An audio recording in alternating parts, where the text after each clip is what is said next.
Sendai, the center of destruction from the earthquake and tsunami, is now the center of suffering and misery. The devastation is breathtaking: wreckage, debris, mud as far as the eye can see. The horror compounded by fires erupting everywhere. This is also the center of the nation's hope for survivors still being pulled from the muck. This woman trapped in a car for 20 hours. Earlier, these preschool children and their teacher rescued from the water by soldiers, one by one. This is a nation of survivors. This may look like a lake, but it's actually a main thoroughfare through the city of Sendai. People are walking and riding through here as if lost. This man lost his wife. He's smiling because he just got word she might have ridden out the quake and the tsunami on an upper floor of the airport. He's off to find her. This man's house is half filled with muddy water, his business washed away.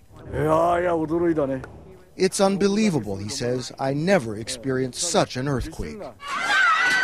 Few places in the world have experienced such an earthquake. First, the earth here shook, then was flooded.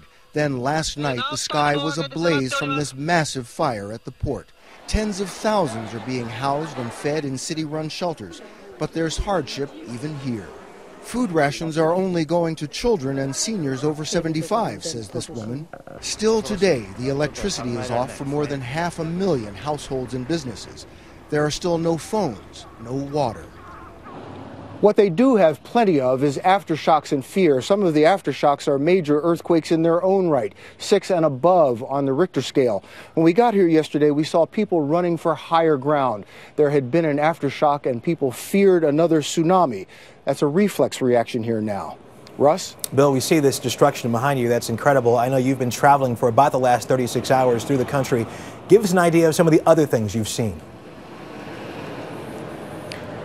Well, sadly, what you see here is only just, we're just looking at just one portion. If we were able to turn this camera all around, you would see this everywhere.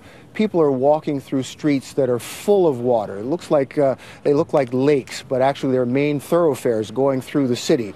People are still walking around in a daze. They can't quite believe what they're seeing. And truly, being here, we can't believe it ourselves either.